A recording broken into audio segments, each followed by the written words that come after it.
سلام دوستان عزیز، در این ویدیو بعضی از خواص و فواید زردک را به شما به معرفی میگیرم.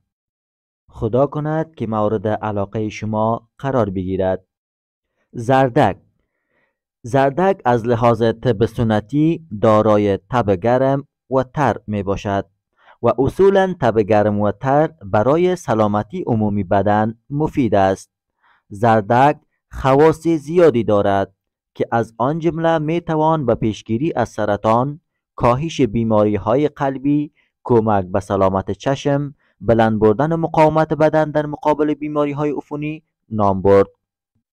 و فصل برداشت این گیاه زمستان است. زردک به رنگ های نارنجی، زرد، سفید، ارغوانی و سرخ پیدا می شود. این سبزی به انسان قدرت بینایی در شب می دهد. زردک حاوی ویتامین ها و مواد معدنی مختلف به ویژه بیوتین، پتاسیم، ویتامین A، ویتامین K1، ویتامین B6 یعنی بیوتین است. زردک سرشار از بتا-کارون است که در بدن به ویتامین A تبدیل می شود. کمبود ویتامین A باعث ضعف بینایی می شود.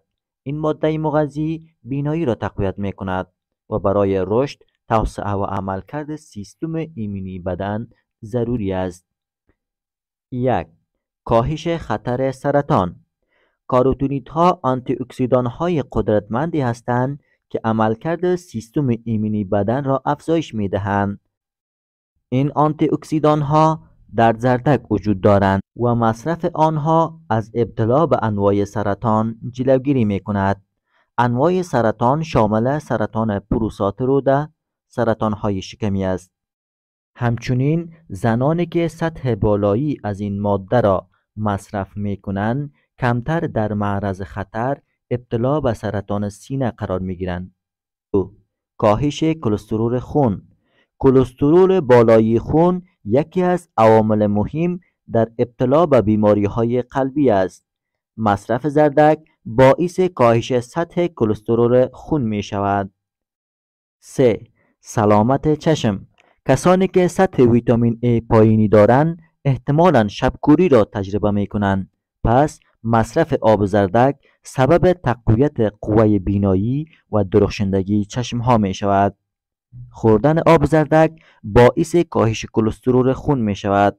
خوردن آب زردک در سرماخوردگی مفید است و همچنان افرادی که می خواهند چاق شوند در وعده صبحانه آب زردک استفاده نمایند. دوستان عزیز، این بود خواص و فواید زردک.